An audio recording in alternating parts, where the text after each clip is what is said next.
So I hope you can see the screen, the notes on the screen. Can somebody confirm? Yes, sir. Yes, sir.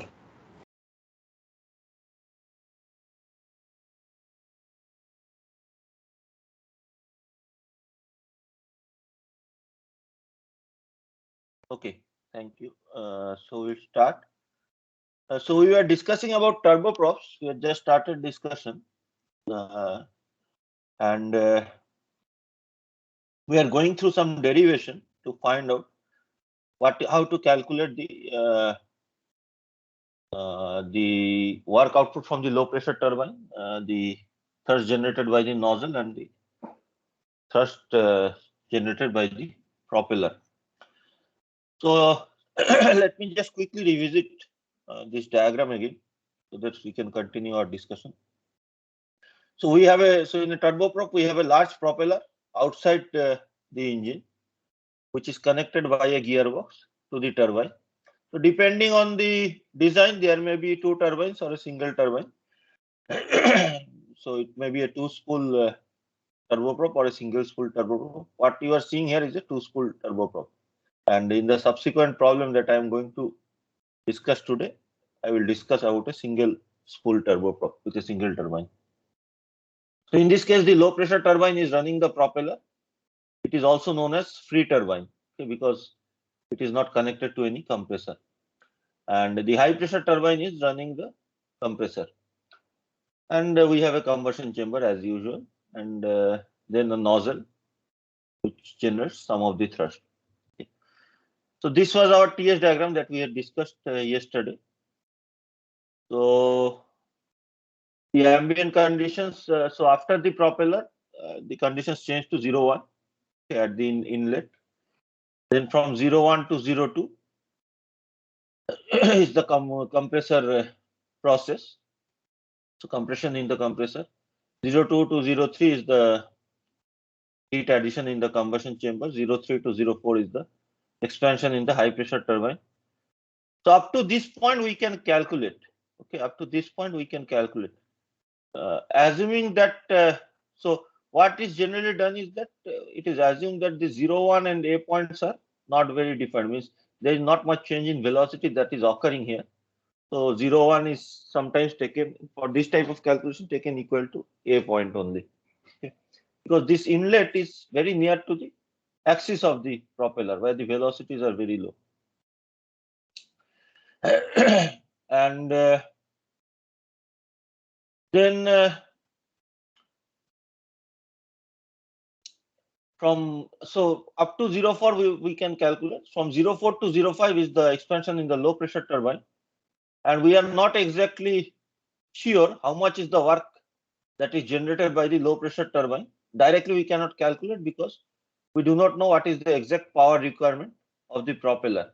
Why cannot we calculate it? Because it is outside and the exact mass flow rate through it cannot be calculated, and the thrust generated directly cannot be calculated. We have to calculate the thrust generated indirectly. Okay. So based on how this enthalpy which is available is distributed among the turbine and the nozzle. So from 0, 5 to 6 is the expansion in the nozzle, and again it will depend how much is the expansion will depend on how much was the expansion in the low pressure turbine. So the total enthalpy that is available for expansion in the low pressure turbine plus nozzle is fixed because P04 is fixed and ambient pressure is fixed. But how this P05 is adjusted, it is up to the designers or up to the persons who are calculating or making the design to decide how this enthalpy will be distributed among the low pressure turbine and the nozzle. Okay. So accordingly, the thrust also generated will differ. Thrust generated by the propeller. Most of the thrust will be generated by the propeller. So although it looks like this two enthalpy drops are equal, in real life, the enthalpy drop from P04 to P05 will be very large. We will see in our problem also, same thing. And from 0, 5 to 6 will be quite small. Okay, because the expansion in the nozzle is very small. We do not want to make it too large because then the exit velocity in the nozzle will be very large, and turboprops are designed to fly at low velocities. So you remember, if you remember, what happens when there is a large difference in velocity between the exit velocity and the aircraft velocity? The propulsion efficiency is quite low. Right? So you want your exit velocity, exhaust gas velocity, to be as near to the aircraft velocity.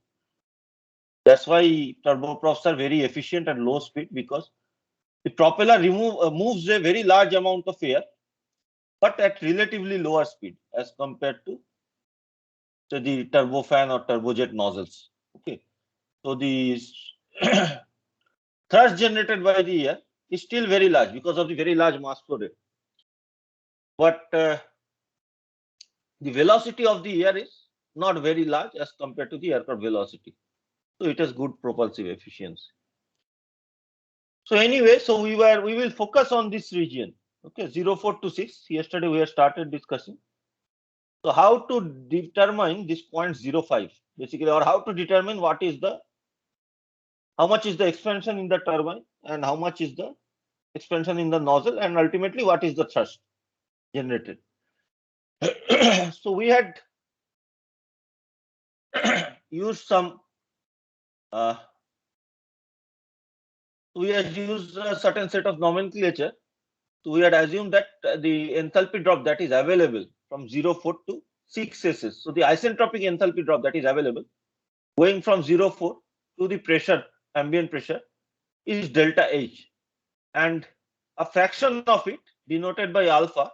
So alpha into delta H is used up for expansion in the turbine, and the remaining fraction 1 minus alpha into delta H is used for expansion in the nozzle. Okay. And then we have seen that we can easily calculate this delta H, because this 04 condition is known, P04 is known, and P6 is known. Okay. So we had seen how to calculate delta H is. So I will keep this diagram open now for reference. So delta H is CPG T04 minus T6 SS into 1 plus F because of the additional mass flow rate due to fuel, or 1 plus F CPG T04 1 minus T6 SS by T04. So for this isentropic process, T6 SS by T04 is P6 by P04 to the power gamma minus 1 by gamma, where gamma is the gamma of gas. So based on this, we can easily, so P6 is known, P04 is known, P04 is known from previous calculation, F will be known from previous calculation. So we can easily calculate what is delta H from this equation. So now the question is, what is alpha?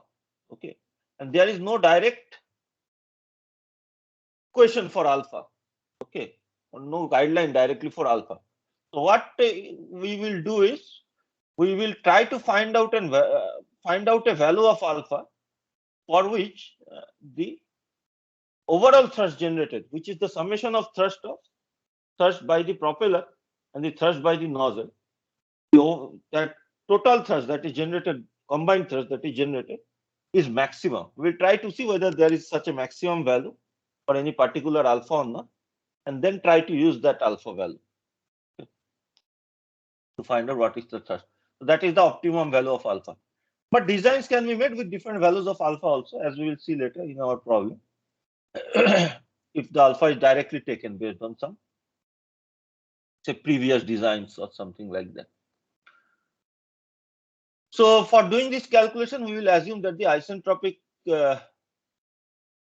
enthalpy drop available in the turbine, low pressure turbine, is delta HF Okay, just using some terms to write it in a simplified form. So this is equal to H04 minus H05S, which we have already stated is equal to alpha into delta H.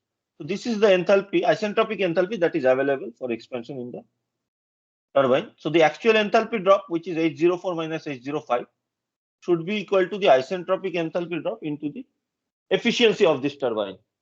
So this delta HFTS into eta FT will give us the actual enthalpy drop, which is delta HFT.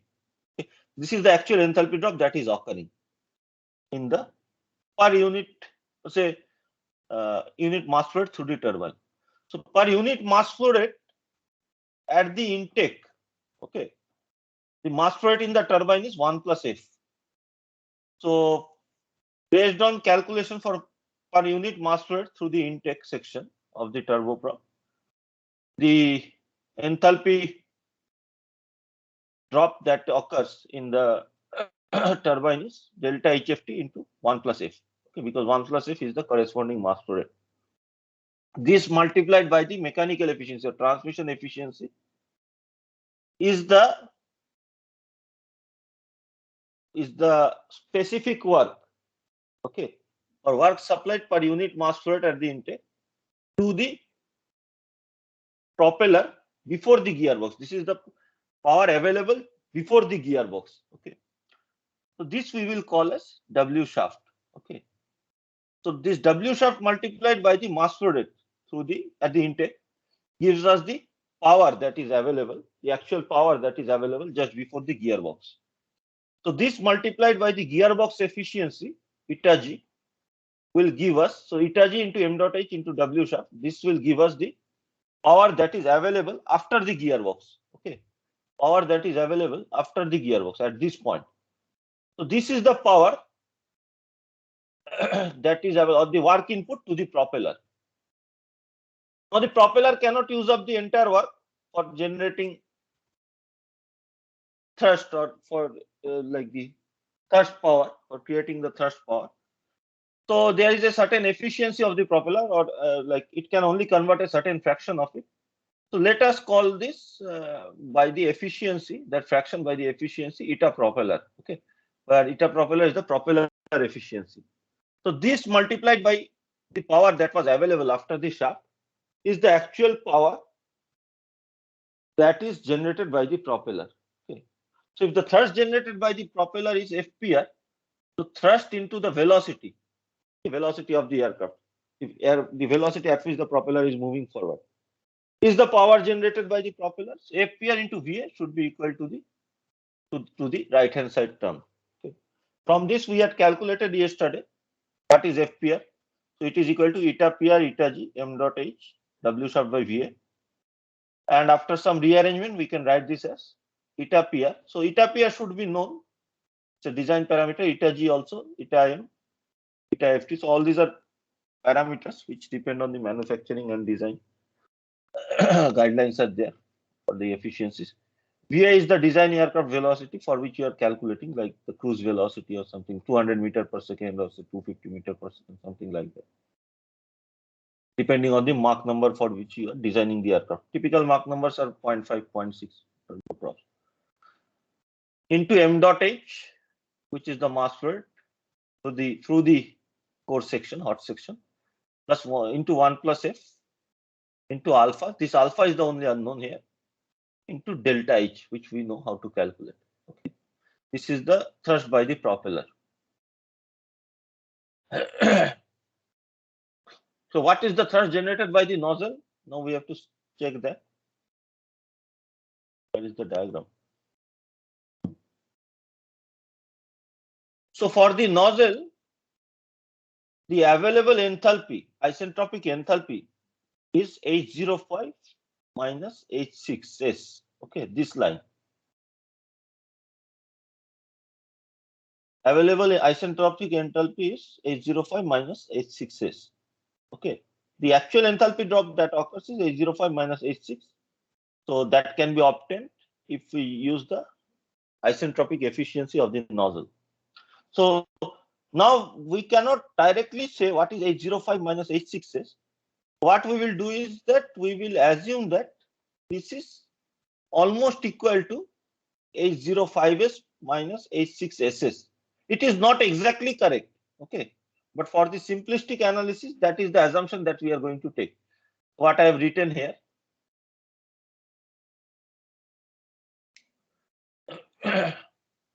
So this line. So H05S minus H6S. Okay. So this line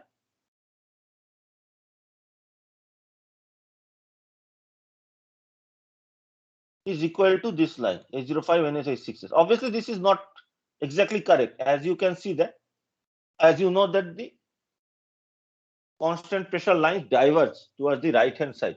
So H05 minus H6S should be slightly larger than H05S minus H6S. But because the nozzle work is generally, or nozzle expansion is generally small, and there is not much deviation, although we draw the diagram like this with large deviation for the turbine, in actual case it is very near to these points.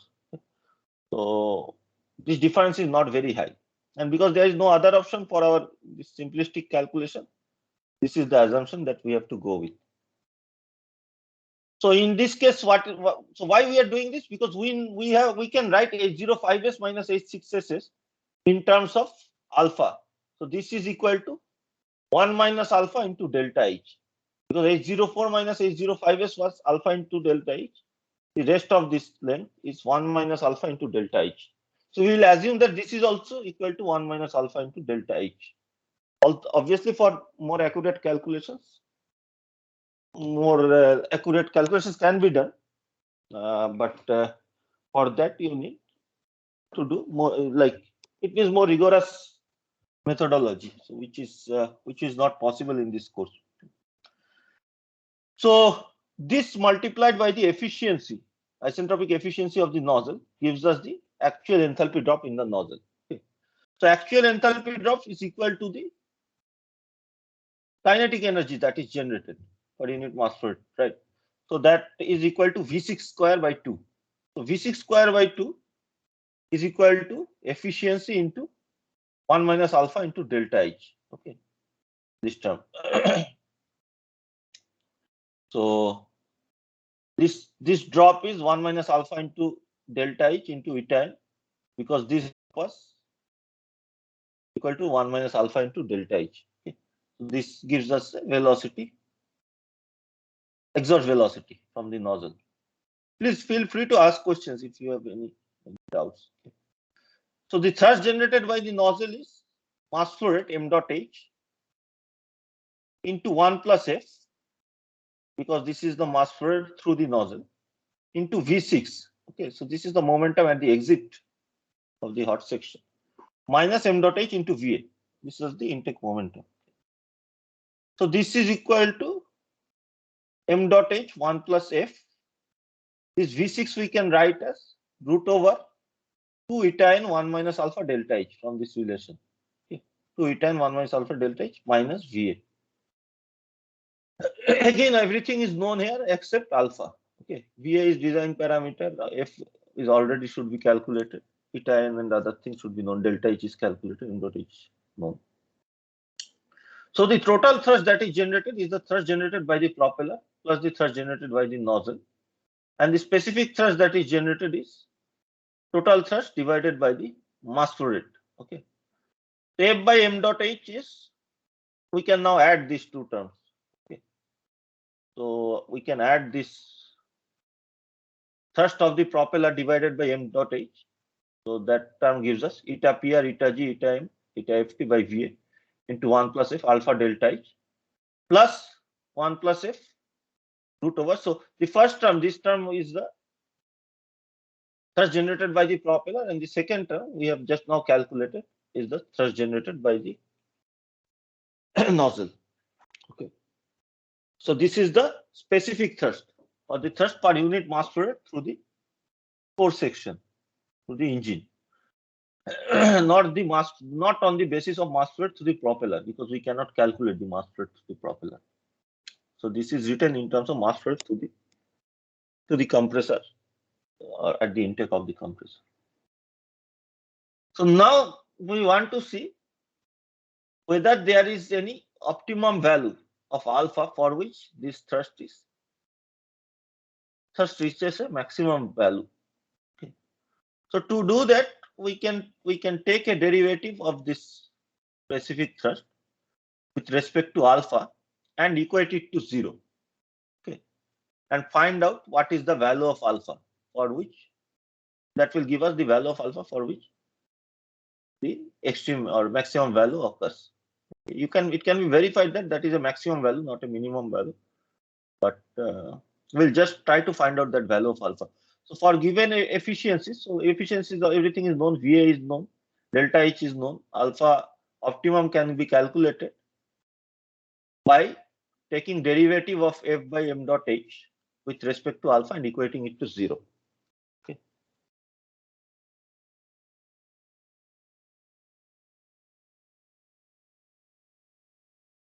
So this, let us keep this open.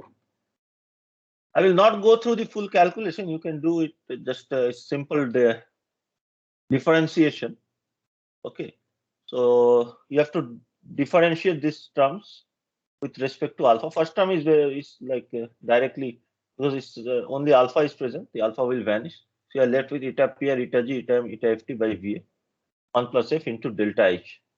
For the second term also you can easily calculate. Okay, its only point is that the alpha is within a square root. So it comes out as like this, 1 plus F into half. You can just calculate this later and find that this is the case. Root over 2 eta 1 minus alpha by delta H into minus 2 eta delta H. Okay. So this should be equal to 0 to find the optimum value of alpha. Okay.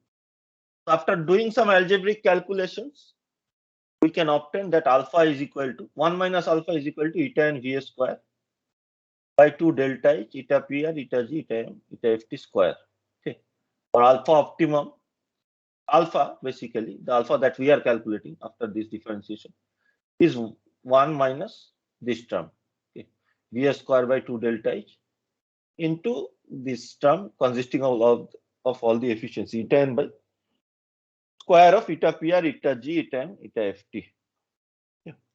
So this alpha which we have calculated is the optimum value for which maximum thrust is generated. We can calculate that maximum thrust if you replace the value of this alpha optimum in this expression. Okay, if you replace the value of alpha with this expression, you can calculate the maximum thrust that is generated. The nozzle exit velocity at that condition, optimum value, can also be calculated. So V6 is equal to 2 eta n 1 minus alpha optimum into delta H. This is the V6 we had calculated. Only thing is that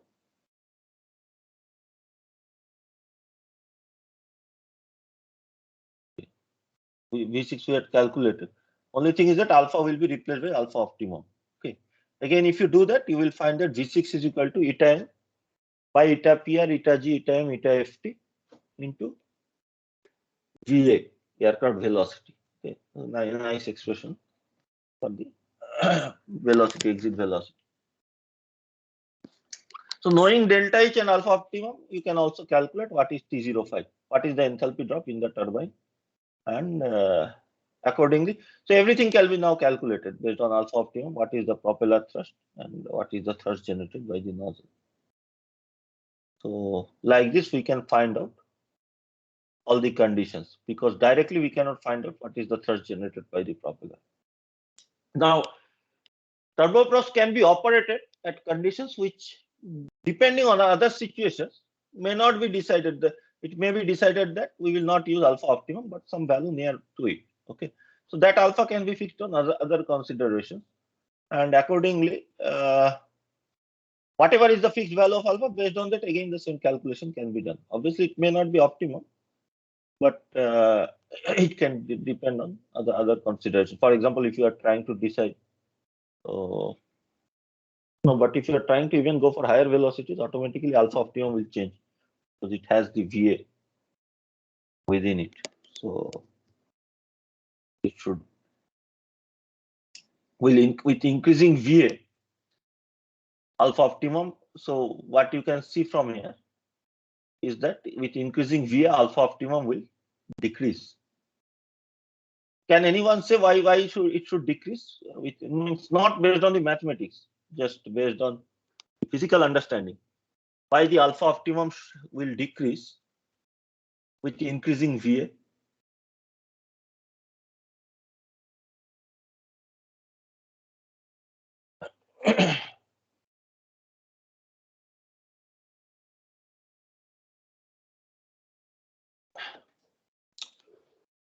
Enthalpy drop should be high in nozzle section. So Yes, why? if velocity is increasing, then enthalpy drop should be high in nozzle, so that 1 minus alpha should be high, then alpha will be less. Yes, so if the velocity of the aircraft is increasing, your average exhaust velocity has to be higher than that. Otherwise, how will the aircraft move forward? right?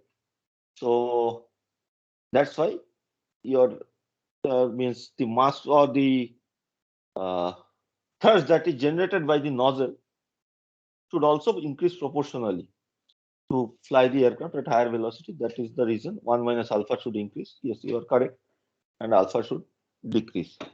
Okay. So similarly, you can also find out other things what is happening, So like how these efficiencies affect. That also can be very clear. So if eta n is increasing, it means that nozzle is more efficient. So with a lower drop, okay, sorry,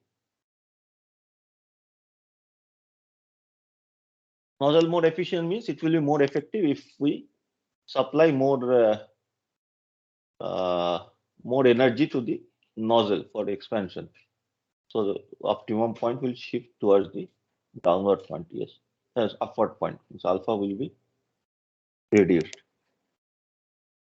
On the other hand, if propeller and gearbox, all this like the efficiencies that are related to the work that is transmitted to the propeller, these things actually increase, then this value will be reduced. So alpha will increase because then the propeller works more efficiently and proportionally more work can be supplied to the propeller to get the maximum value of thrust. Anyway, any questions? sir, I have a question. Yes. Sir, in general, turbo propeller in nozzle exit will be inclined to horizontal, but here we took directly horizontal. It is not exactly inclined to horizontal. Okay. It is almost horizontal. Means the diagram that you had seen yesterday was not for a turboprop, which is used for aircraft engine. Okay, that is more used for helicopters, where the shaft is vertical. So the propeller is rotating. So propeller axis is vertical. So in that case, to generate the thrust, the exhaust gas is oriented towards the rear direction. Okay. Otherwise, the exhaust should occur. Means practically, what up to the extent that is feasible, it should occur horizontally. It should not go downward. So some simplification is there in the calculation, but if you take a closer look at the exhaust port that is present, which is a very small port, you will see that it is not downward. It is towards the rear side of the engine. Okay, sir. So we will try to understand the calculations that we have done, means the theoretical calculation, based on a numerical problem. So for this problem, we will take a single spool turboprop. Okay, we will take a single spool turboprop.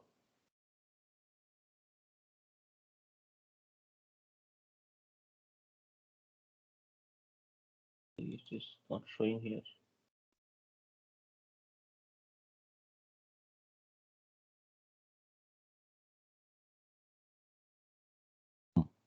It's fine. So single spool turboprop engine is being tested at sea level static condition. Okay. The following data is known for the test conditions. Mass flow rate 14.6 kg per second. This is the mass flow rate through this section, okay, through the inside, obviously, not the mass flow rate through the propeller. Compressor pressure ratio is 8.5. Combustion chamber pressure ratio, which gives us the pressure drop in the combustion chamber, is 0.96. So 4% pressure drop occurs in the combustion chamber. Turbine inlet temperature is 1220 Kelvin at this inlet point. Exhaust velocity is given to us, 250 meter per second. Okay, this is the design exhaust gas velocity. And all the efficiencies are given. Compressor efficiency is 0.87, turbine efficiency 0.9, combustion chamber efficiency 0.98, nozzle efficiency 0.95, transmission efficiency 0.98, propeller efficiency multiplied by gearbox efficiency, because these are not separately required. We only require them together. So together they are given as 0.78. Okay. The CP values are given in a slightly different values of CP are given. I've taken this from a book, from the book. So I've used the values there. So instead of the traditional value, here the CP of cold air is given as 1.01 kilojoule per kg Kelvin. CP of the products of combustion chamber is given as 1.13 kilojoule per kg Kelvin. And CP of the products in the turbine, CP can change with temperature, right? CP of the products in the turbine and nozzle is given as 1.14 kilojoule per kg Kelvin. While the calorific value is given as 43,000 kilojoule per kg. We need to calculate the total power generated. Okay, total power generated. Now, there are empirical relations for total power generated under static conditions. Remember that if you try to directly calculate the thrust power, means propeller power, we can directly calculate, right, based on the work input from the turbine. But the jet thrust, so there is a jet thrust also because exhaust velocity is 250 meters per second. But if you try to calculate the power, so thrust into velocity should be the power, but the velocity of the aircraft is zero at static conditions, okay, under testing conditions. So if you try to do like that, or the propeller power based on the propeller thrust, FPR into velocity will be zero. So directly you cannot calculate. So there is an empirical relation. So you don't have to memorize this. This is just for this problem. Similarly, there can be other empirical relations. So this gives the total equivalent power. Okay. Empirically can be stated. So based on experiments, it can be stated that this is equal to the propeller power plus some equivalent jet power, which can be denoted as jet thrust in Newton by 8.5. So jet thrust in Newton divided by 8.5 will give us equivalent power for the nozzle generated by the nozzle in terms of kilowatt. Okay. Plus the propeller power in terms of kilowatt will give us the total equivalent power. So we have to use this for this problem. So basically we have to calculate what is the propeller power and what is the jet thrust, and then use this relation to find out the total equivalent power. So for a single spool turboprop, this is our turbine. Again, this is our drawing. Remember that if we can do the drawing correctly, then almost, if you can draw the diagram correctly, almost half the problem is done. So this is condition outside the propeller. This is the at the intake. Okay, 01. 02 is after the compressor. 03 after the combustion chamber. 04 after the turbine. There is a single turbine which is running both the compressor as well as the propeller through a gearbox. So part of this turbine work is used for the compressor and rest of it is used for running the propeller. Okay. Then we have the nozzle. Nozzle exit is at 5. This is how the TS diagram looks like.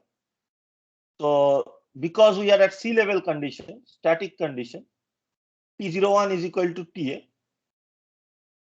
which is equal to 288 Kelvin, and P01 equal to sea level, no, not because of sea level, sorry, because of static condition. And P01 equal to PA, which is 1 bar. Okay. So 01 and A are same point. Then from 01 to 02 is the compression in the compressor. 02 to 03, there will be a slight pressure loss. I have not drawn it here. So there will be some pressure drop. So P02 is not equal to P03. It is given as 4% pressure loss is occurring. Okay. Then from 03 to 04 is the expansion in the turbine. And from 04 to 5 is the expansion in the nozzle. So for our problem, like we have discussed right now in today's class, so this 03 to 04, we cannot directly determine what is 04. Okay. Because we cannot find out what is the work that is inputted to the propeller. Means based on propeller calculations. So we have to find based on turbine calculation. So 03 to 04 is alpha into delta H. Okay. And from 04 to this part, okay, 5S or 04S to 5SS is 1 minus alpha into delta H. So the entire enthalpy drop from 03 to 5SS is equal to delta H, which can be calculated. Okay. So alpha value we do not know yet, but we can calculate that. and we do not need to resort to optimal calculation because already the exhaust gas velocity is given. Okay, so based on the exhaust gas velocity, we have to calculate because the optimum value may be different, but we already have additional data. We need to use that data to calculate. So we will see how to do that. So we'll keep this diagram open here. So T01 is 288 Kelvin in inlet of the compressor. P01 is 1 bar. So for the compressor, compression ratio is given as 8.5. From this, we can find out P02 is equal to 8.5 bar. Isentropic efficiency of the compressor is given. How much is it? 0.87. Okay. So eta C is equal to T02S minus T01 by T02 minus T01. Okay. So it gives us T02 minus T01 is equal to 1 by eta C, T02S minus T01. So this can be written as T01. Inside the bracket, we have T02S by T01 minus 1. So T02S by T01 is like this can be calculated based on the isentropic relation between temperature and pressure. So this is equal to P02 by P01 to the power gamma minus 1 by gamma. Okay. So this gamma we have to use for equal to the gamma for the compressor. Okay. So because Cp is given to us, Cp is equal to 1.01 okay, kilojoule per kg, we can calculate gamma. Gamma is equal to Cp by Cp minus R. Okay. Cp by Cv, and Cv is equal to Cp minus R. So gamma is equal to Cp by Cp minus R. So using this, we find that gamma is equal to 1.397 for this value of Cp. So we can use this for the calculation. So T02 will be T01, which is 288 plus 1 by 0.87, eta C is 0.87 into T01, 288 into 8.5, which is the pressure ratio, whole to the power gamma minus 1 by gamma minus 1. So this gives us a value of compressor outlet temperature as 567.094 Kelvin. So the work input to the compressor is equal to Cp for the compressor into T02 minus T01. So work input per unit mass flow rate. So this is equal to, it can be calculated. T02 we already have calculated, T01 is calculated, multiplied by Cp. C we will get 280 kilojoule per kg. Okay. So for the combustion chamber now, P03 is 96% of P02. Okay, because of 4% pressure loss. So P03 is 0.96 into 8.5, which gives us 8.16 bar. And T03 is given, turbine inlet temperature 1220 Kelvin. So 03 point is fixed. The other thing that needs to be calculated, as we know already, based on previous multiple problems, is to calculate the fuel air ratio. Again, we can do the same type of energy balance. So combustion efficiency into fuel air ratio into calorific value is equal to the enthalpy of the gases at the outlet, which is 1 plus F. Here, the separate value of Cp is given for the combustion chamber, Cp of Cpb into T03 minus Cpc into T02, where Cpc is the inlet enthalpy. Okay. So this is equal to, so if you replace all the values here, everything is given. Okay. We'll find F to be equal to 0.0186. So the actual mass flow rate of fuel, because the mass flow rate of air is given as 14.6 kg per second. Based on the fuel air ratio, we can find out the actual mass flow rate of fuel, which is F into m dot A, which is equal to 0.271 kg per second. Okay. This is the actual mass flow rate for the engine. So now we will calculate the do the calculations for the turbine and the nozzle. Okay. So the total enthalpy that is available combined for the turbine and the nozzle is delta H, which is A03 minus H5SS, okay, which is Cp turbine into T03 minus T5SS. So Cp turbine into T03, 1 minus T5SS by T03. So T5SS by T03 for this isentropic process. This is equal to P5 by P03 to the power gamma minus 1 by gamma. This gamma should be equal to the gamma calculated from Cp of turbine. So Cp of turbine is given I think 1.14, something like that. 1.14. So from this we can calculate gamma as 1.336. Okay. P5 is equal to ambient pressure. So for a turboprop, nozzle is not going to be choked. So this is 1 bar, and P03 we have already calculated. It is 8.16 bar. So based on this, you can replace the values. Cp of T is given, T03 is given, P5 is 1, P03 is 8.16, gamma we have calculated. So you can find the total delta H for this is equal to 571.3 kilojoule per kg.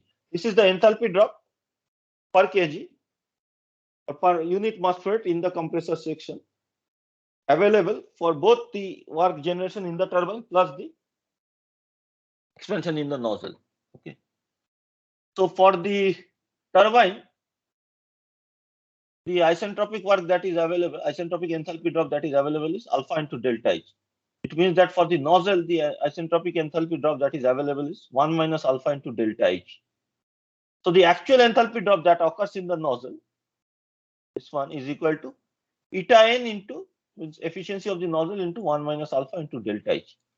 So this actual enthalpy drop is equal to the kinetic energy generated, V5 square by 2, right? So V5 is given to us. V5 is 250 meter per second. Delta H we have calculated 571.3 into 10 to the power 3 joule per kg. Eta n is given as 95%, 0.95. So from this we can calculate what is the value of alpha for this case. Alpha is 1 minus V5 square by 2 eta n delta H. If you replace this, you get the value of alpha to be 0.9424. Okay. So one thing you can look at here and see is that this value of alpha is very near to the value of 1, okay, which is realistic. Means that most of the energy that is available in the fluid, most of the enthalpy drop that was available is used up in the turbine. Okay. So in this case, it is also required for running the compressor, but anyway, the propeller uses up a lot of the work. And only a small fraction, 0.0576, 0.05, okay. So around 5% is used for the expansion in the nozzle. Okay. These are based on realistic values. So once we have calculated alpha, we can calculate what is the turbine work output. Okay. So work output of the turbine. So isentropic enthalpy drop available in the turbine is alpha into delta H. This multiplied by 1 plus F will give us the isentropic enthalpy drop in the turbine for unit mass flow rate in the compressor. This multiplied by efficiency of the turbine gives us the actual enthalpy drop that happens in the turbine for unit mass flow rate in the compressor. Okay. So this is the specific work output from the turbine. So this eta T is given, alpha we have calculated, delta H we have calculated, F we have calculated. So we can find out WT to be equal to 493.57 kilojoule per kg. Okay. This is the work output, just work output that is provided to the shaft by the turbine, okay, per unit mass flow rate to the compressor. Okay. So if you multiply this by the mass flow rate of air in the compressor, it will give us the power output that is just provided to the shaft from the turbine. Okay. So the power that is available just before the compressor. So there will be some transmission losses. So accounting for the transmission losses, the power that is available for the compressor is equal to, or for the compressor and propeller is equal to eta m into this specific work output, okay, WT, where eta m is the transmission efficiency. So multiplied by the mass flow rate. So m dot a eta m WT is the power that is available for the compressor and the propeller. Okay. Now the power that is used up by the compressor is, say the work input to the compressor is WC, that into mass flow rate. This is the power input to the compressor, m dot a into WC. So the power that is left for the propeller just before the gearbox here is equal to m dot a eta m into WT minus m dot a WC. So ETIM is given to us. What was the value? It should be quite high value, I guess. 0.98. And WT we have calculated 493.57. WC I think we had already calculated, right? 280. Okay. And m dot a is given. So everything is given. So you can calculate the shaft power. Shaft power at this point after the compressor. It is equal to 2973.95 kilowatt. Okay. So the power that is generated by the propeller after losses in the propeller and in the gearbox is given as eta PR into eta G into shaft power. These things we have already done in our theoretical discussion, theoretical calculation. Same thing is being done here step by step using numerical values. So eta PR into eta G is given as 78%, I think. So multiplied by the shaft power gives us the propeller power, power generated by the propeller, which comes out to be 2319.68 kilowatt. Okay. So we have to also calculate the equivalent power by the jet thrust. Okay, based on the condition or on the empirical relation given to us. So the jet thrust we have to first calculate. So jet thrust is mass flow rate through the nozzle, which is m dot a into 1 plus f. Okay, this is the mass flow rate through the nozzle, m dot a into 1 plus f into v5, exit velocity, minus m dot a into VA, and VA is equal to 0 because there is no inlet velocity, means negligible inlet velocity. So that is 0. So this is m dot a, which is 14.6. If we have calculated, V5 is given as 250. So 3717.8 Newton is the jet thrust.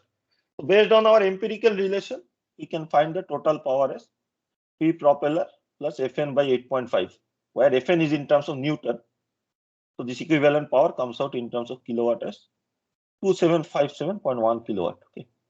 So most of the power is still generated by the propeller, and relatively less fraction, lower fraction is generated by the jet. Okay. So this is how we can do the calculations. So again, similar problems you can try. I will send you some problems again and give you some more from the, or at least let you know what problems you can solve from the book if there are any possible problems which are feasible within the framework of our course. Any questions?